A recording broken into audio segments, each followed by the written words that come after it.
The Liberty was now paralyzed, her power and steering control lost.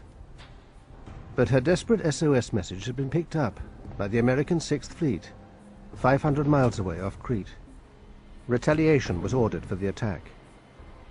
On the USS America, 2 bombers were readied while their fighter escort was launched.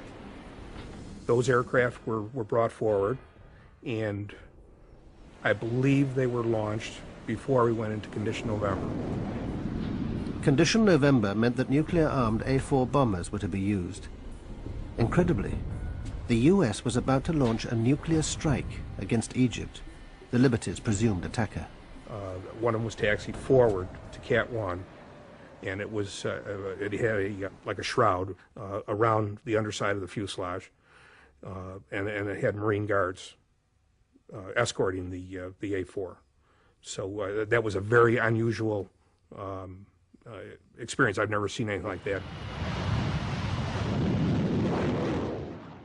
There was a flash message, as I recall, from one of the carriers that said they had launched ready aircraft. The launching of ready aircraft, you understand, that is typically nuclear-armed aircraft. Cairo was about to be incinerated. The US Embassy was told that an attack was coming. Richard Parker was the political consul. There was this message that the Navy was preparing to retaliate against Egypt for the attack on the Liberty. They thought that it was the Egyptians who attacked it. They were preparing to attack Egypt in response. A few minutes later, Tony Hart passed a Pentagon message through to the Navy. Recall the aircraft. My first thought was, as well, we don't want to do mushroom clouds. The recall probably is to rearm the aircraft.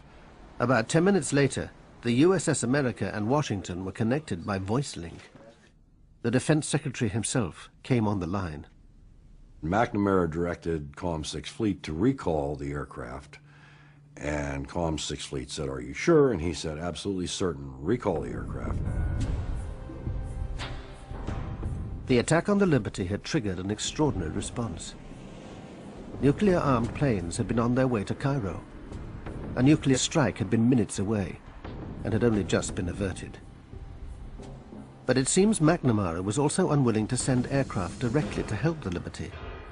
The fleet commander asked for permission to send a rescue flight of conventionally armed aircraft. The